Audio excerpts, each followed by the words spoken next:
የገዛ ባለቤቱ ታልገደሉም በርሱ ያውሉ ና ዴቪድ ና ያውሉ ተረጋጉ ሌላ ችግር ሳንፈጠር እዚህ ቤት ውስጥ ካሜራውን አቁሙ አንዴ ከእርሶ ጋር መደባደብ አልፈልግም ነው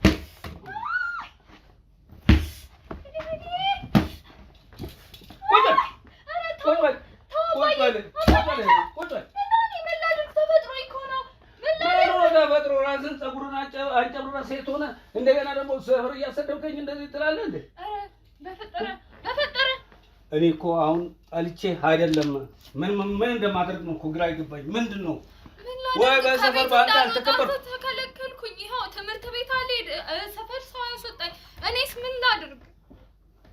እኔ በቃ ባንተ ሁሌ እንዳፈርኩ ነው መንደር መግባት አልቻልኩ። እናትህ የገላገልኩበት ዋናው አናትሽን ብዬ ሲጣርቄ እንደዚህ ያለ ገላገልኳት እንደዚህ ደግሞ አንተ እንደዚህ ግልግል ነው ማለት እንደዚህ ግን እሷ ከሄደችው ካረፈች በኋላ አልፋ ነው እሱን የገደላት ማለት ሰው ግን አያውቅም ጠፋች ነው የሚለው ለሰው የሚናገረው እኔ ከሰው እንዳልገናኝ ያረጋኛል እሱ እንዳልናገርበት ጭምር ሚስቶትን ደግሞ በራስ ወጅ እንደሞተች እዚህ ጋር አውርቷል በድብቅ ካሜራ ታይዟል ፋይሉ እያንዳንዱ ነገ አለ ከዚህ በኋላ ምንም ነገር እንዳደርግ አያስገድዱኝ ገባውት አይደል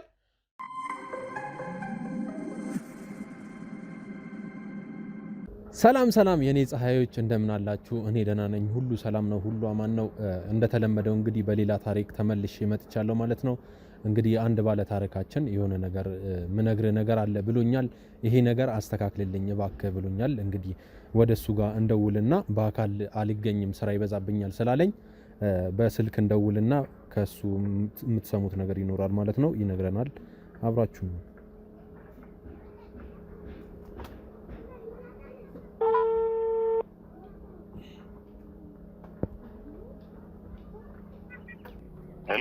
ሄሎ አይ ሰላም ነው ወንድሜ ነና እግዚአብሔር ይመስገን ሁሉ ሰላም አለን እንግዲህ አንድ ጥቆማ ሰጣለሁ ባክህ ነገር ለግብ አድርስልኝ ይሄ ልጅ እንትን እያለ ነው ብለኛል እና እስኪ ለተመልካቾችም ይሄ ልጅም እንዲድን እስኪ ያለውን ነገር እንድትነግረኝ ምን መሰለህ ወንድሜ አሁን ባለፈው ነገር ያለው ከናመመኝ ነገር ያለው ለካሜራ እንዲመቸኝ አንቺ ልደውልልህ ስላልከኝ ነው ትክክል አንተም በአካል አልመጣም ስራ ይበዛብኛል ስላልከኝ ነው አሁን በስልክ ያደረኩት ትክክል እኔ ከበደ እባላለሁ ያዛዛ እነሱ የሚኖሩበት አካባቢ ነው የምኖረው ከበደ ትንሽ የሳይነስ ችግር አለብኝ ለዛ ነው ሰው አፌ ትንሽ እንትን ያለብህ ሳይነስ አለብህ እሺ ምን መሰለህ ወንድሜ እኛ የምንኖርበት አካባቢ የሚኖሩ አባትና ልጆች አሉ አንድ ልጅና አንድ አባት ማለት ነው እና በፊት ልጁ እንዴት ነው ሁሌ እናየው ነበረ ይወጣ ነበር ከቤት ይጫወት ነበር እኔም ልጆች አሉኝ ከእኔም ልጆች ጋር አብሮ ይኖራሉ በቃ ይጫወታሉ ነገር እና ከሆነ ጊዜ በኋላ ግን ያ ልጅ ከቤት አይወጣም ታገደ መሰለኝ እና መጀመሪያ አካባቢ በቃ ከልጆች ጋር እንዳይግባባ እንዳይጫወት ፈልጎ ነው እንደዛ ነው የሚሆነው ብለን የሰፈር ሰዎችን በዛ ነገር ነበር ያሳምነው እና እንደዛ ነው የተሆነው ከዛ ግን ሁኔታው ከዛ ገፋ ያለ ይመስለኛል ምን መሰለህ ልጁ ገና ህፃን እያለ ራሱ ከወንዶች ልጆቻችን ጋር ሳይሆን ከሴቶቹ ጋር ነበር የሚጫወተው እና ይመስለኛል እንደዚህ ይሄ ሴት ነገር ነው የነበረው ልጅ እያለ ማለት ነው ልጅ እያለም አሁንም ነው ወይስ ልጅ እያለ ብቻ ነው አሁንም ያው ነው አልለቀቀውም ግን እንዳልኩ እንደድሮ አሁን አናየውም አልፎ ስናየው ግን ፀጉር አሳድጓል ምናምን የሆነ እንደ ሴቶች ነው ጥፍር ቀለም ይቀባል ምናምን እንዴት ነው ብቻ ግራም ያጋባ ልጅ ነው እና ያኔ ህፃን እያለ ራሱ እንጃ በደንብ አልተረዳነውም ይሆናል አስተናነቡ ላይ ችግርም ሊኖር ይችላል አላውቅም ግን በቃ ሁሉ ነገሩ እንደ ሴቶች ነው ከሴቶች ጋር ሲጫወት ህፃናት ሴቶቹ ጋር እነሱ ጋር በቃ ጥፍር ቀለም ሲቀባቡ ፀጉርሽን ለስራ ሀበሽና እንደዚህ ነው የሚባባሉት ልጆች እያሉ እንኳን ማለት ነው የእሱ አባት ደግሞ እናቱ የለችም በህይወት ይመስለኛል፣ አላውቅም፣ እርግጠኛ አይደለሁም፣ ግን እናቱን አናያትም። እና ግን አባትየው በጣም ወንድ ነው፣ በጣም የሚያስፈራ ሰው ነው፣ በጣም ከባድ ሰው ነው። በዛ አካባቢ ያሉት እኛ አካባቢ እድር ምናምን አለ አይቀርብም። እና ልጁን ይውደደው ይጥላው አልገባንም። እዛ ቤት አሽጎታል። በቃ ለረጅም ጊዜ ይሄ ልጅ ታሽጎ እዛ ቤት ነው የተቀመጠው። እና እኔም ቅድም እንደነገርኩ ምናልባት ይሄ ልጅ እንግዲህ ሌላም ጾታ የኖረው አላወቅኩም። እኛ እስከምናውቀው ድረስ እንዳልኩ ከልጅነት ጀምሮ ስለማውቀው ወንድ እንደሆነ ነው የምናውቀው። ግን እንደ ሴቶቹ ነው በቃ አክት የሚያደርገው የሚያወራው ምናምን። ይሄ ነገር ደግሞ እንዴት ነው ለተማረ ሰው ስታስረዳው አንደርስታንድ ያደርግሃል። ያ ልጅ ሆርሞኑ ሊሆን ይችላል። ያ ነገር ደግሞ የሚስተካከል ነው፣ በጊዜ ሄደ የሚሰራ ነው።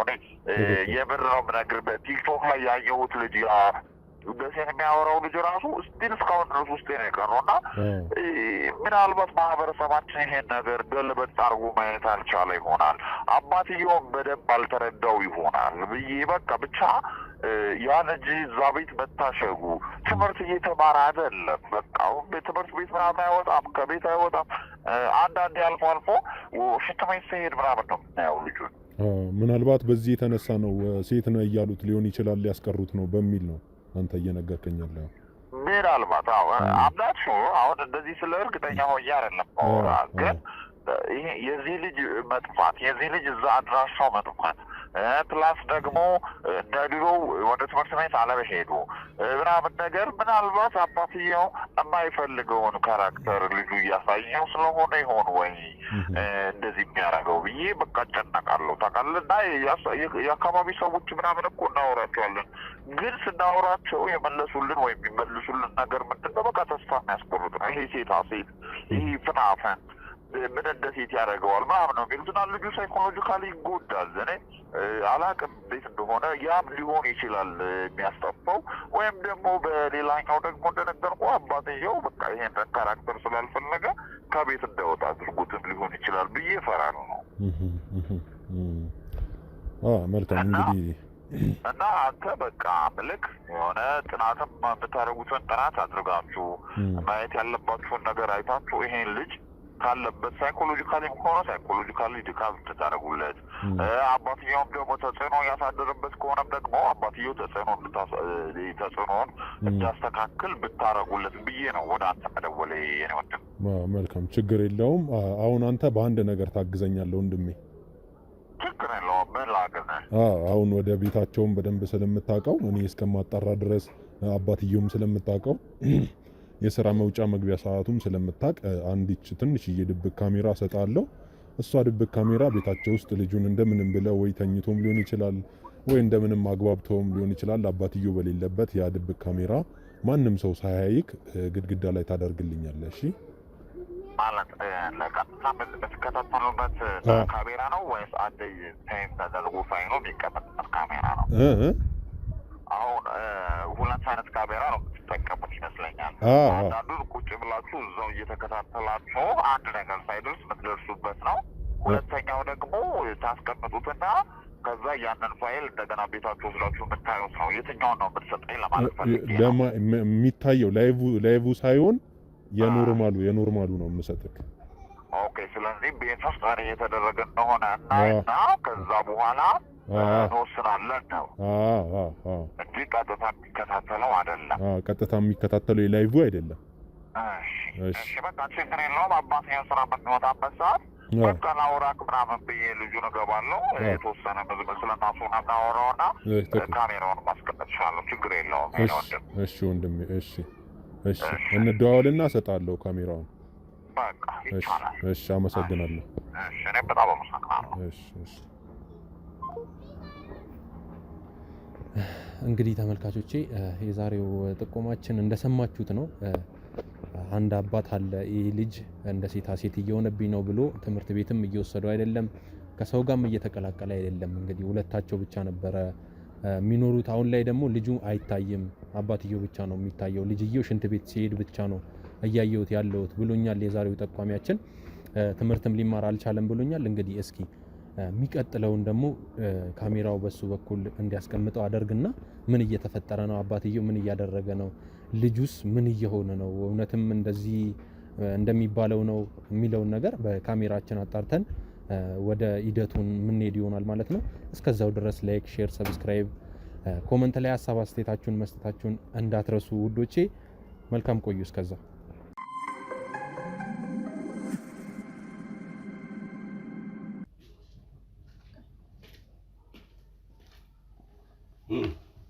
ለማልክ አንተን ብሎ ደህና ዋልክ ደግሞ ትጎረግርልን ያለ አይደል? ይሄን ስልክ ሌላ ስራ የለም። በሰፈር ታሰድበኛለህ። ሰው ሁሉ ሴት እያለ እያወራ ምን ማድረግ ይሻለኛል? እሺ ንገረኝ። ንብረቴን ማን ቆጣጠር? ንብረቴን እዛ ሰው እየተቆጣጠረ አንተ እንደ ሴት መጥተህ ሶፋ ላይ ስልክን ብቻ መጎርጎር ነው አይደል? ደግሞ አባዬ ይላል። አባዬ የምትለው የትም ስትዞር ፀጉርን አንጨብርረህ ሴታ ሴት ሆነ እዚህ ስልክ እየጎረጎርኩ ላይ ከኔ ጋር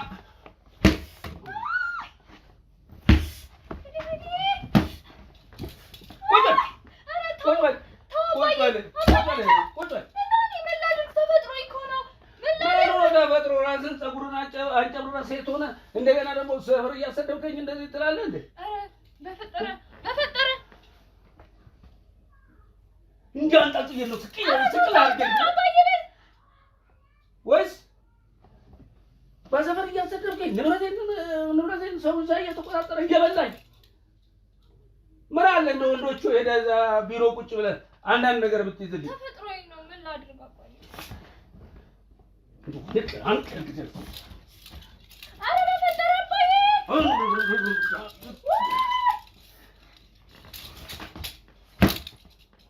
ምን አባቴ ላድርግ? እስኪ ምን ልሁን? እስኪ ምን መፍጠር አለብኝ? አሁን ላጥፋ? ምን አደረኩኝ? ይላል እዚህ ሶፋ ስታሞቅልኝ እኮ ነው የምትውለው። የትኛውን ስራ ሰርተህልኝ? ይሄ አይበቃውም ዱላ። ኧረ አባዬ በፈጠረ ተው። እኔ ምን አባቴ ላድርገው? ይሄን ሰው ምን ላድርገው? እባካችሁ አውጡልኝ፣ ጎረቤት ተሰብሰቡና አውጡልኝ፣ ጣሉልኝ ወደ ውጭ። እኔ እኮ አሁን ጠልቼ አይደለም ምን እንደማደርግ ነው እኮ ግራ አይገባኝ። ምንድን ነው ወይ በሰፈር ባንተ አልተከበርኩ ተከለከልኩኝ። ይኸው ትምህርት ቤት አልሄድ ሰፈር ሰው ያስወጣኝ። እኔስ ምን ላድርግ? እኔ በቃ ባንተ ሁሌ እንዳፈርኩ ልኑር። መንደር መግባት አልቻልኩ። ትምህርት ቤት ሄድኩ፣ ተጨቃጨቅኩ። ወላጅ ትባላለህ፣ ትመጣለህ ወይ ትምህርትን ተምረህ እስከ መጨረሻው አልገፋህ፣ አቋረጥክ። እኔ ምን ላድርግ? የሰፈሩ ሰው እኮ ነው። ይኸው ነገራችሁኝ። እንግዲህ አውቃለሁ እኔ ወንድም ሆነ ያቺ እናትሽ ነች እኔን የበደለችኝ። እኔንም አቃጥላ አንተንም ሊፕስቲክ ስትቀባ ጥፍር ቀለም ስትቀባ ሴት አድርጋ አሳረፈች። ያኔ ና እንውጣ ና አንድ ቦታ እንሂድ፣ አይ ትጥለዋለህ እያለች ከኔ ጋር ትጣላ ነበር። አበላሸች። በቃ ይኸው ለዚህ አደረሰች። ምን እናድርግ? እሺ እኔ ተፈጥሮዬ ነው ምን ላድርገው? እኔ እኮ ግራ ገባኝ። ጠልቼ አይደለም። እኔ እኮ እንደ ሰው ልጁን ይወዳል። ድምጼ ብቻ እኮ ነው የቀጠነው። ሌላ ምን እንግዲህ ባትሪ አላስገጥምልህ። ያኔ እማዬ ያልክ ከስሯ ስትንጎታጎት እማዬ ሆነ ቀረ። ምን ብዬ ልንገርም? ለማን ልንገርም? ማን ላይ ቤት ልበል?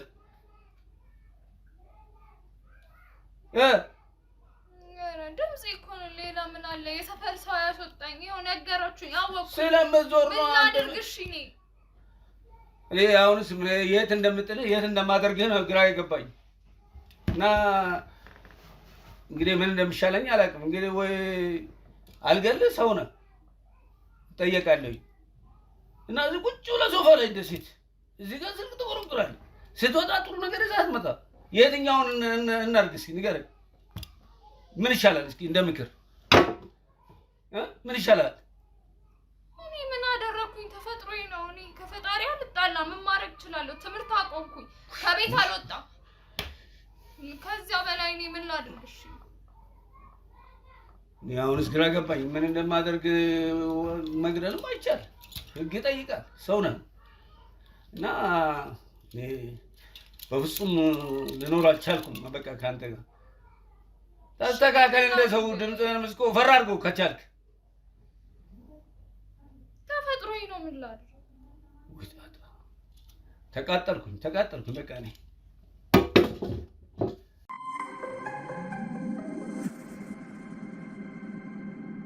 ምንድን ነው ሀሳብህ? እኔ ድምፄ ነው ተፈጥሮዬ ነው። እሺ ምን ላድርገው? ትምህርትም ቀረውኝ፣ ይኸው ከሁሉ ወጣው። አሁን እኮ ንብረት እንኳን ሄድና ተቆጣጠር ስራ እንዳትባል ምን ትምህርት አለ? ማይም ነህ። ፊደሎቹን አታውቃቸውም፣ ቁጥሮቹን አታውቃቸውም። ምን ብዬ ነው እዛስ በኃላፊነት ማን ውረሰው ይሄን ንብረት? ወይስ አንተ ያለ ሌላ እኔ ካላንተ ልጅ አለኝ ታውቃለህ። ገድዬ ቤት ደስ ይለኛል። በቃ ገድዬ እንደዚህ በቃ ንብረቱ ምንም አንተም ቅር እኔም ገድዬ ልጥፋ። በቃ ቁጭ በል ደግሞ እንደ ሰው ይነሳል። ቁጭ በል ምን አደረግኩ ደግሞ ያበዛል።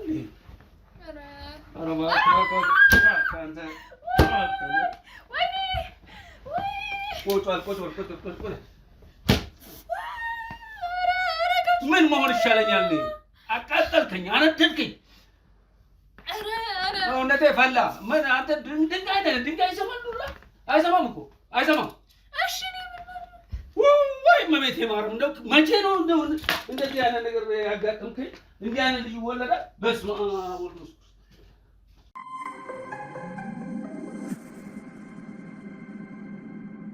እንደውም ቀበጥቷል። በቃ ይኸው ያመጣሁልህ እናትህን የገላገልኩበት ዋናው አናትሽን ብዬ ስጥ አድርጌ እንደዚህ ያለ የገላገልኳት፣ እንደዚህ ደግሞ አንተን እንደዚህ ግልግል ነው ማድረግ። እንደዚህ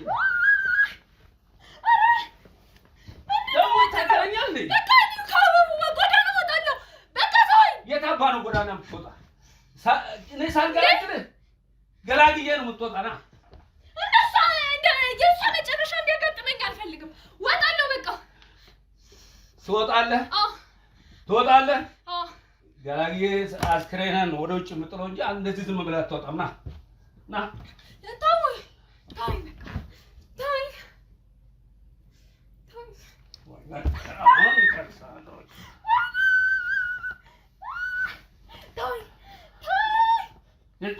በቃ አሁን ወገብን ቁርጭ ዙባ አሳረፍኩ። ምን አይነት ተፈጥሮ ነው?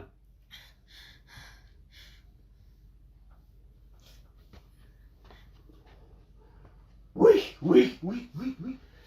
ሰው እንዲህ ይቃጠላል? በስመ አብ።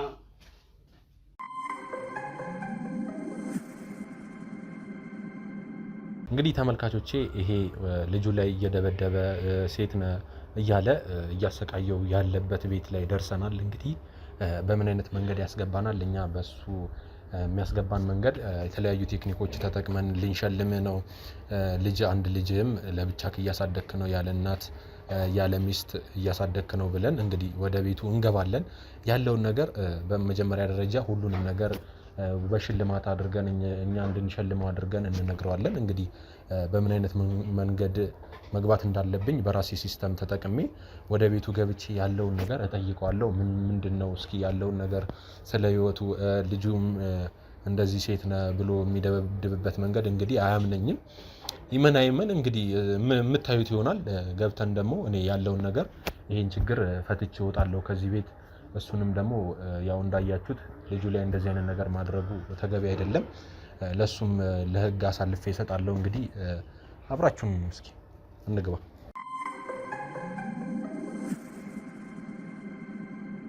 እንግዲህ ያው ቤታቸው ደርሰናል። እናንኳኳለን። ውስጥ ሰው አለ። እንግዲህ መብራቱን በርቷል።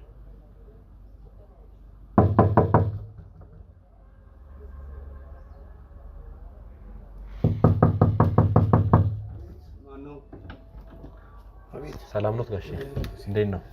ሰላም ኖት? አለን ሁሉ ሰላም። እኔ የመጣሁት እንግዲህ ጥሩ አባት እንደሆኑ ልጆትም በአግባቡ በአሪፍ መንገድ እያሳደጉ እንደሆነ ለእርሱ አንዳንድ ጥያቄዎች እጠይቃለሁ። ያችን ጥያቄ በመለሱልኝ ቁጥር የተለያዩ ሽልማቶችን እሸልማለሁ። በጎ ሰዎች እንደዚህ እየሄድኩኝ በየአካባቢው አበረታታለሁ። እርሱንም ደግ ሰው እንደሆኑ ሰምቻለሁ። ልጆትንም በአግባቡ በአሪፍ መንገድ እያሳደጉ እንደሆነ ያለ እናት ልጆት እያሳደጉ ስለሆነ ሰምቻለሁ። ያን ነገር ደግሞ ለእርሱ ሽልማት ይገባውታል። ውስጥ ገብቼ ያለውን ነገር አውርተን እንግዲህ ጥያቄም ጠይቄ እርሱም መልሰው ሽልማታችን ይቀጥላል። እንግዲህ ፈቃደኛ ከሆኑ ያው የሚዲያ ስለሆነ ችግር የለው ምንም አይደለም። ለምን አንተ በግል ልታነጋግረኝ ከፈለክ ካሜራ ለምን አስፈላጊ ነው? ያው ደግ ሰው ነው ተነግረኝ። እንደርሱ አይነት ያሉ ደጋግ ሰዎች ሌላም ሰዎች መማሪያ እንዲሆን ነው። ክፉ ሰዎች አለው እንደዚህ ለየት ያለ ባህሪ ያላቸው ሰዎች አሉ። ለዛም ደግሞ እርሱ ደግኖት አውቃለሁ። ለዛም ደግሞ ለሌላ ሰዎች መማሪያ ይሆናል ብዬ ነው። ፈቃደኛ ከሆኑ ባኮት መጀመሪያ ካሜራ ሳታስፈቅደኝ ቤቴ ድረስ ማምጣት የሚከብድ ይመስለኛል። ኖ አይደለም፣ ለዛ ሳይሆን እርሱ ደግ ሰው ኖት። እንግዲህ ያለውን ነገር ውስጥ ገብተን እናውራ ባኮት ፈቃደኛ ከሆኑ። እሺ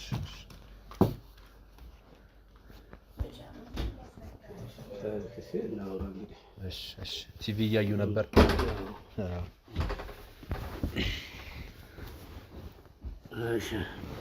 እሺ እንዴት ኖት? ሰላም።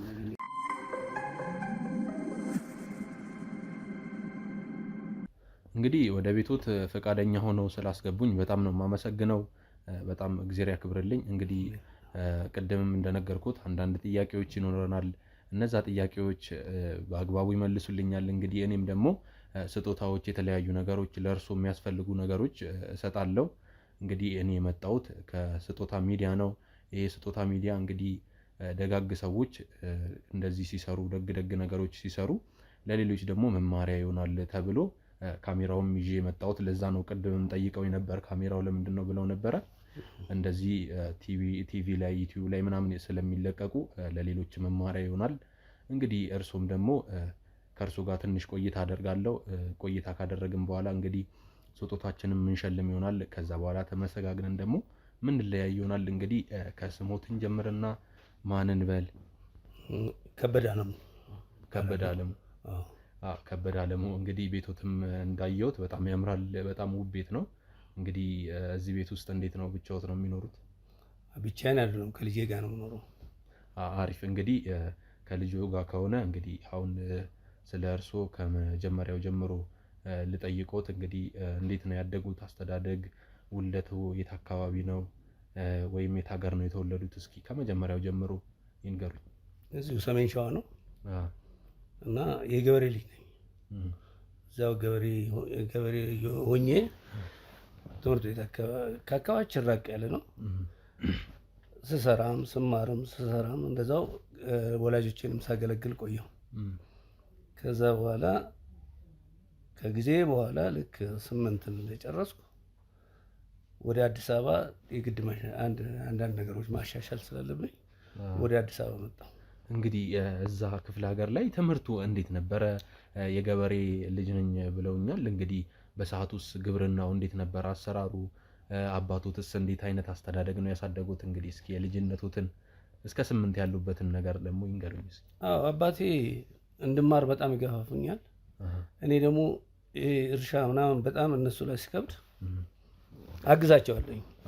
ቢያንስ የ4 ሰዓት የ3 ሰዓት መንገድ ሄደን ነው የምንማረው። ከዛ ልክ እርሻ ምናምን አንድ ነገር ከሌለ እዛው ደግሞ አንዱ ጋር ተጠግተን ሳምንቷን 15 ቀኗን ቆይተን እንመለሳለን። ከዛ ደግሞ ገበሬ ሌላ ሲቀጠር እዛው ደግሞ እናሳልፋለን እና በትምህርቴም ደህና ነኝ። አባቴም ደስተኛ ነው በእኔ እና እያልኩ እስከ 8 ገፋሁኝ። ከዛ በኋላ እዚህ ዘመድ ነበረኝ። እኔ አሁን ወደዛ ሄጄ አሁን ካሁን በኋላ ልጅም ብፈጠር ጥሩ ኑሮ መኖር ስለሚፈልግ እናንተንም አግዛቸዋለሁ ስለ አባቴም ያው አንዳንድ እናት አልነበሩትም? ነበረች እና ሁለቱም ደግፉኛል። ትንሽ ኃይለኛ ቤቴም ነበርኩ እርሶ በዛ ነው ልመጣም የቻልኩኝ ከሀገር ቤት። አይ ያስቸግሩ ነበር ቤት ላይ በቃ እኔ በስራ እሰራለሁኝ። እንደገና ደግሞ አንዳንድ ነገሮች ላይ ጥሩ አይደለም፣ ረብሻለሁኝ ከፈለኩ። ይሄን የሚሆነው ጉርምስናው ነው ወይስ ጉርምስናው ጊዜ ነው? ጉርምስናው። አይ ከምንረበሽ ትክክለኛ ህይወቴን ነው እየነገርኩህ ያለው። እና እኔ እርሻና እንትን ችግር የለብኝም። ይችላሉ፣ ሁሉንም ነገር ይችላሉ። ግን ከብት ጥበቃ ላይ ፈቃደኛ አይደለሁም። በጉሉ ገድያለሁ። የምሬን ምን አድርጎ የሰው ልጅ እህል እየበላች ታስገርፈኛለች እና ልክ ስትመለስ ያስኳትና ወንዝ ውስጥ በጭንቅላቷ ስትወጣ በጭንቅላቷ አላሳዘኖትም? ምንም አላሳዘነኝም። ከዛ መሞቷ ሳረጋግጥ በቃ በጓ ጠፋች ብዬ ሂጅ ቤተሰብ ጋር አወራሁ። ጠፋች ስትፈለግ ታደረች። አሁን ከዛ ጠዋት ደግሞ ሄድና ከብቶቹ ሸኝ ተባልኩኝ። ሲሄድ ወንዙ ላይ ታንሳፋ አገኘኋት። እንግዲህ ሁሉ ጠፍታ ነው ብለው ነው። ከዛ በኋላ ደግሞ ተገኘች ብዬ ፈረስ እንደዚህ ያስጠግቼ ልጅ ነኝ እንትን ላይ አቁሜ ድንጋይ ላይ አቁሜ ፈረሷ ላይ ወጥቼ ሂጄ ነገርኳቸው። እነሱ በፈረሷ ሲሄዱ እኔ ደግሞ ጎረቤት ጠፍቼ ገባሁ እና ያን ሁሉ አሳልፌያለሁ ገጠር። ከዛ እርሻ ምናምን ችግር የለብኝም፣ አጨዳም ችግር የለብኝም። ያጭዱ ነበር? አዎ። ከዛ በቃ እነሱም ስመራቸው አይ ይሄ ልጅ ጥሩ አይደለም፣ በቃ ትምህርቱን እዚህ ድረስ ከሄደ እዛ ደግሞ እስኪ ሄዶ ቤተሰብ ጋር ይሞክር እድሉን፣ እውነቱን ነው። ገንዘብ ይዘው ነበር በሰዓቱ እንደዚህ? አዎ በጎች ነበሩ ሸጬ ምናምን ገና ለትዳር እንትን ስሉ አባቴም ብር የለኝም ብዬ አባቴም እናቴም በግድ ካልዳርም እኔ እሄዳለሁ ወደ አዲስ አበባ እያልኩኝ በግድ ዳሩ። ከዛ ገባሁ። ከዛም በኋላ በቃ እኔ ወደዛ ተጠግቼ ተከራይቼ እንትን እላለሁ። አንደኛ ገንዘቤን ይዣለሁኝ። ገንዘብ እዛን ጊዜ እንደ አሁኑ አይደለም። በሬ በ800 ብር በምትገዛበት ሰዓት እና ያን ነገር አደረግ። ብሬን ያዝኩ መጣሁ። እዛው ጎረቤት አንድ ደህና ቤት ነች ያገኘው 4 ብር 5 ብር ክራዋ። ከዛ አሁንም በቃ እንደ ደላላም ከሰዎች ጋር እየተገናኘው እዛው እንትን እያልኩኝ ደላላውንም ሳጧጥፍ እዚች አምባሳደር አካባቢ ስንል ደህና ነው፣ ብሩን መምጣት ጀመረ። አሁን አይ ማታ መማር አለብኝ አልኩኝ። ይሄ ከሀገር ቤት እንደመጡ ወደዚህ ማለት ነው? አዎ ቆየሁ። አሁን በድለላ ቆየሁ። በድለላ እኮ ብዙ ቤቶች ይሸጣሉ፣ መኪና ይሸጣል። አንድ አሁኑ መኪና በሚሊዮን አልተለመደም። እና ያው ምን ያህል ነበር ያኔ የመኪና ዋጋ? እስኪ እንዲሁ በቃ እኔ አሁን ለምሳሌ የሆነ መኪና አለኝና ፒክአፕ ነው 34,000 ብር ገዝቻለሁኝ በድለላ። አሁን ከዛ ደግሞ ሌላ መኪና ደገምኩ እዛው እየተማርኩ። ይሄ ሁሉ የማታ እየተማሩ ነው? አዎ እዛ የሰብሬ ልክ ልጁም ተወለደ። ከዛ ልጁም ሲወለድ አሁን ልጁም ማሳደግ ጀመርኩ ትምህርት ቤትም። ከዛ በኋላ ከባለቤቱም ጋር ልጅ አለሁት አለኝ። የስንት ዓመት ልጅ? 19 ዓመት። አንድ ልጅ ነው? አንድ ልጅ። እንግዲህ እስኪ ጋብቻዎትስ በምን አይነት መንገድ አስኬዱት? እስኪ ሽምግልና ተልኮ ነው እንዴ? እንዴት ተካሄደሽ? እኔ አልፈለኩም፣ እናት አባቴ አስገድዶኝ፣ በኋላ ግን የግድ ነው ወደዛ ገባው። ይሄ ጠለፋ እንደሚባለው ነው አይደለም? አይ ሽምግልና ተላከ በእናት በአባት በኩል እና የገጠር እንደዛ። አንተ ሳታውቅ ነው የምላከው ሽምግልና፣ አንተ ባለቤትህን አታውቅም። እና እነሱ አባትህ መርጦልሃል። አባትህ ቁጭ ብሎ ለሸማግሌዎቹ የዛን ሰው ቤት ልጅ ጠይቁልኝ ይላሉ። አባቴ ሄዶ ተጠይቆ ቡና ይፈላላቸዋል። ሸማግሌ ሲሄድ ቡና እንድታፈላ ትደረጋለች። እሷ ቡና ስታፈላ ሸማግሌዎቹ ያዩታል። እሷ ያው እንግዲህ መጥቷል ብላ ነው እንጂ ትዳር ነው ብላ አታስበው። እና ከዛ ያው አገባው፣ እዛ ትንሽ ቆየው። ከዛ በኋላ ተመልሼ እዚህ ከገባሁ በኋላ ያን ሁሉ ስራ ስሰራ ትምህርቴንም እየተማርኩ ቀጠልኩ። ስገፋ ያው ከባለቤቴም ጋር አልቀጠልንም። አንዴ በቃ በሆነ ነገር አልተግባባንም፣ ተለያየን። እንዴት? በቃ ተለያየን። በቃ እነዚህ እኔማ ያልገባኝ ነገር ስላለ እኔም ተለያየን። በቃ የለችም ማለት ልጅ አለኝ ብለውኛል። እንግዲህ አንድ ልጅ ነው የወለዱት? አንድ ልጅ ልጅ አለኝ ስላለኝ እንግዲህ ያስ ልጅ አሁን እንዴት ነው? አለ እኔ ጋር ነው ያለው። አለ? ብቻዬን ያሳደግኩት። እንግዲህ ሚስቶት ማለት በምን አይነት መንገድ ተለያይታችሁ ነው? በምንድን ነው? እስኪ በቃ ወጣች። በቃ ያልተግባባን ነገር ስላለ ወጣች፣ ሄደች። አሁን ሌላ ትዳር መስረታ ነው ያለችው ወይስ? አላውቅም። ምንም ስለ ባለቤቶት ምንም አልጠየቁም? አልጠየቁም። እስኪ እንዲሁ ስለ ህይወታችሁ ትዳር ውስጥ ሆናችሁ ምን አይነት ህይወት ነበረ? እንዲሁ አኗኗራችሁ? መጀመሪያ ጥሩ ነበር። መጀመሪያ ተመካክረን ነገር እየተመካከርን ትዳራችን ጥሩ የትልቅ ሰው ትዳር የነበረ ነውና ከጊዜ በኋላ ምን እንደመጣ አላውቅም። ከጊዜ በኋላ ምን እንደመጣ እኔም ላውቅ አልቻልኩም። በቃ ከዛ አልተግባባንም። ወጣች። ከጊዜ በኋላ ምን መጥቶ ነው? ምን ተፈጥሮ ነው እንደዚህ ልትወጣ የቻለችው? የባህሪ ለውጥ መጣ። በቃ ከሷ ይሄ የባህሪ ለውጥ በንግግር ሊፈታ አልቻለም። ሽማግሌዎች እንዲሁ የአካባቢው ሰው ሊፈታው አልቻለም። እኔ በትዳሪ ላይ ገበናዬን ለሽማግሌ ምናምን መተንተን አልፈልግም። ራሴ ብቻዬን ነው መምከር ያለው።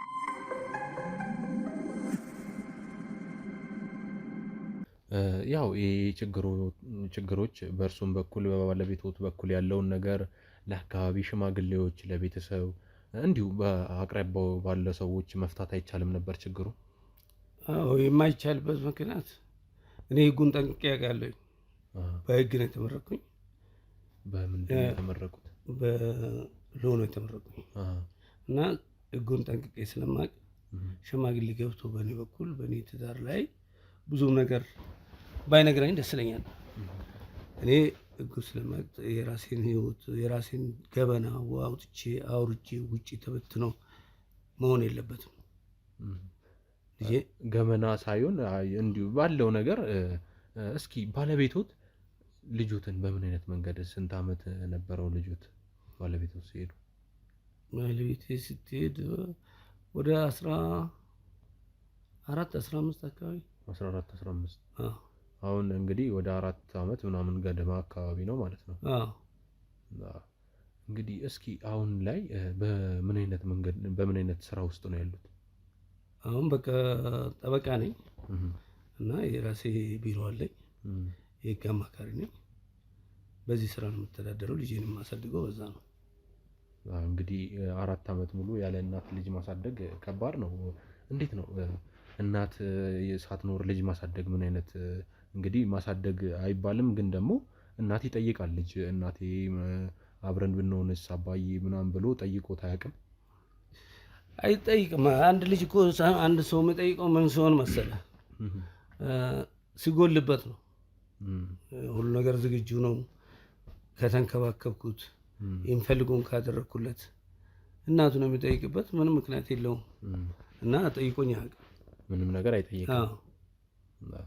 እንግዲህ መልካም። እስኪ በስራውት ደግሞ ያለውን አጋጣሚ ምን አሳለፉ? በስራውት በኩል እስኪ ከስራ ባልደረቦች ጋር ጸብ አለ፣ ጥሩ ነገሮች አሉ። ምን እስኪ ከስራውት ጋር ያለውን ነገር አያይዘው እስኪ ስለ ስራውት በደንብ ይንገሩ። ያው እኔ አሁን በስራዬ ላይ ጉዳዮች ይመጣሉ፣ ጉዳዮችን ጨርሳለሁ። ከማንም ጋር ጸብ ፈጥሬ አላውቅም። ከምናምን ተግባብቼ ነው የምኖረው እና የተሰጠኝም ጉዳይ በኃላፊነት ተወጥቼ የማሸንፈውን ማሸነፍ። ሁሌ አሸናፊ አትሆንም አንድ ነገር ላይ እና የተበላሸም ለማስተካከል ደግሞ ትመካከራለህ ከሁሉም ጋር እና አስተካክለህ ህጉን በህጉ መሰረት ትጓዛለህ። ጥሩ እንትን እያለፍኩ ነው። እንግዲህ በጥሩ መንገድ ከሆነ መልካም። እሺ እስኪ ማይረሱት ከስራ ባልደረባዎት ጋር ሊሆን ይችላል እንግዲህ እንዲሁ ከመጣ ከስተመር ጋር እስኪ ማይረሱት ትውስታ ካለ ጥሩም ነገር መጥፎም ነገር ካለ እስኪ እንገሩ። አንድ ሰው ከውጭ ጉዳዩን ሰጠኝና ይሄን ጉዳይ እየሰራው ከዚህ ደግሞ ወደ ደባዎች አሉ። ያው በኢትዮጵያ ታውቃለህ፣ እኔ ጉዳዩን እየጨረስኩ ነው። ጉዳይን እያበላሽ ነው እያሉ ስማቸውን አልጠቅስም እና አበላሽቷል ያሉ ሰውየው እየደወለ ይህን ጉዳይ በዚህ በኩል ታበላሽብኛለህ ምናምን እያለ ይጨቀጭቀኛል።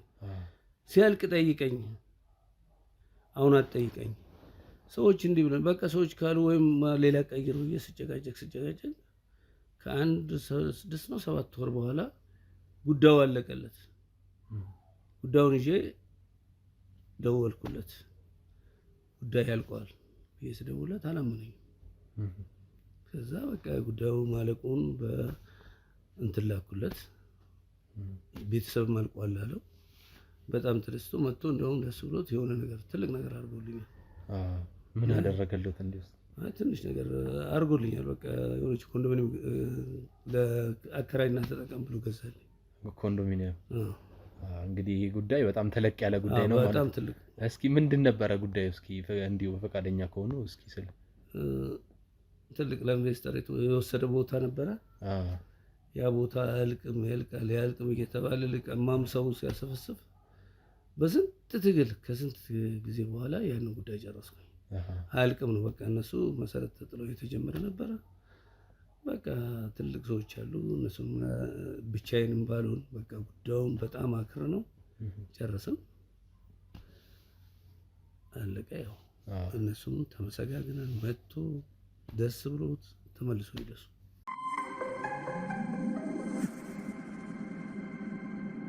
መልካም እንግዲህ ስለ እርሱ ስለ ስራዎትም ነግረውኛል።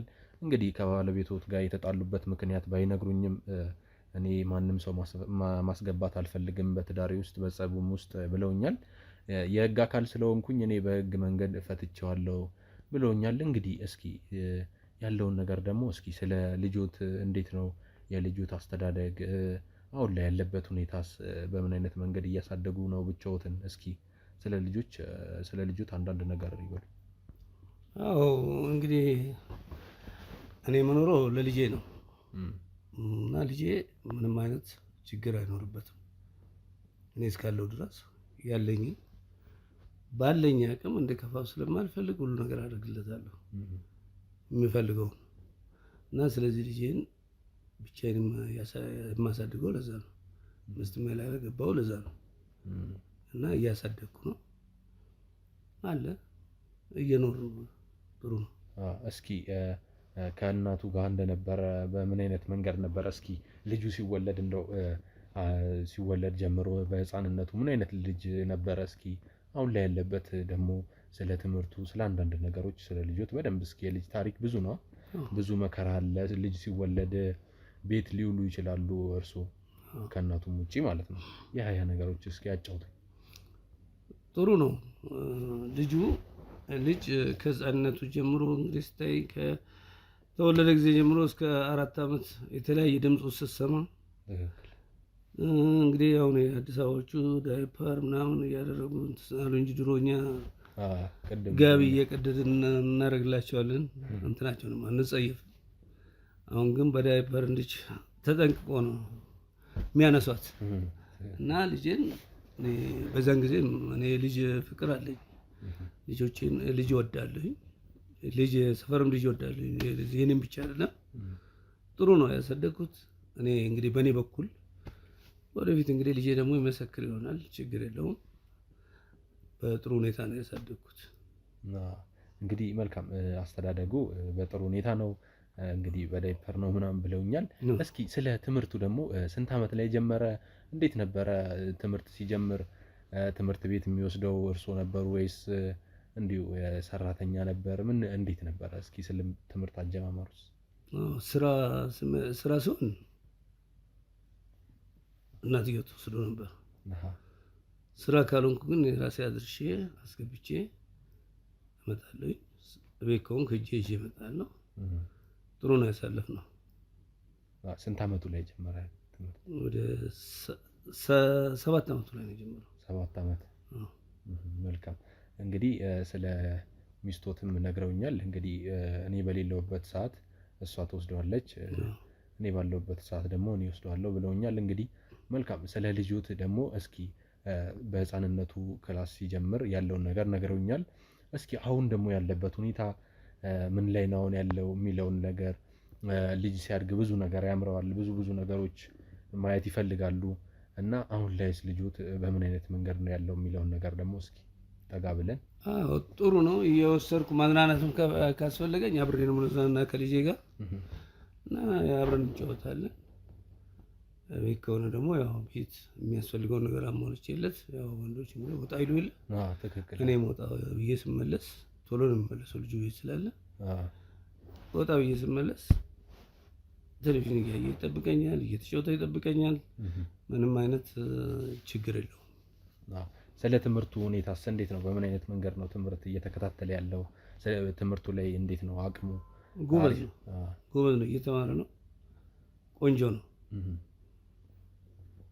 እና ያው ያልገባውን ስጠይቀኝም እኔም አንዳንድ ነገር እንትን እላለሁ። ጊዜ ወስጄ ማታ ላይ አሳየዋለሁ። ጥሩ ነው። እርሱ ያስረዱታል ማለት ነው። መልካም። እንግዲህ ያው ስለ ትምህርቱም አሪፍ ነው ብሎኛል። እንግዲህ የእሱ ጓደኞች ወደዚህ አይመጡም? እሱ ወደ ሌላ ቤት አይሄድም ወይ? እስኪ ያለውን ነገር እንደዚህ ሴት ምናምን የሚለው ነው።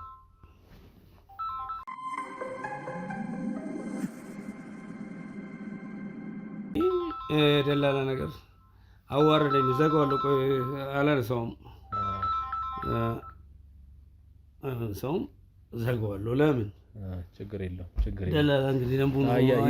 የሥራ ባልደረባው ደላላ ነው። ያውኑን አይደለም የድሮ ደላላ ሆኜ ነው እንግዲህ ተቀይሯል። የሥራ ባልደረባው የድሮ ደላላ ነው። እሱ ነው ደውለው ሌላ ምን ደውልልኛል ወይ አንድ ጉዳይ ይዞልኝ መጥቶ ሊሆን ይችላል።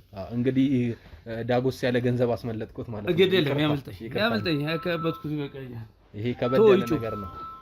ከጎን ይዝጉት፣ ድምጽ ስለሚረብሸን ይቅርታ። እንግዲህ ዝጉት በማለቴ ግድ የለም።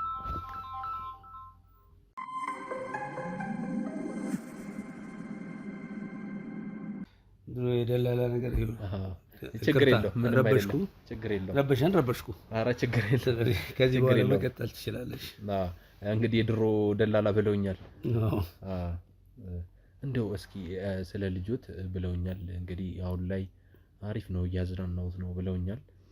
እስኪ ስለ ትምህርቱም ነገር ነግረውኛል። እንግዲህ ስለ ልጆት አሁን ላይ በምን አይነት መንገድ ነው ቤቶት? እንግዲህ አንድ ልጅ አለኝ ብለዋል። እንግዲህ እርሶም ስራ እየሰራው ነው ብለውኛል። አሁንም እየሰሩ ነው? ያ ስራ ላይ ነው። ቤት ውስጥ እንዴት ነው? አጋዥ አለ ቤት ውስጥ? እንዴት ነው ቤቶት? ሰራተኛ አለ? በምን አይነት መንገድ ነው ልጆትን እያደገ ያለው?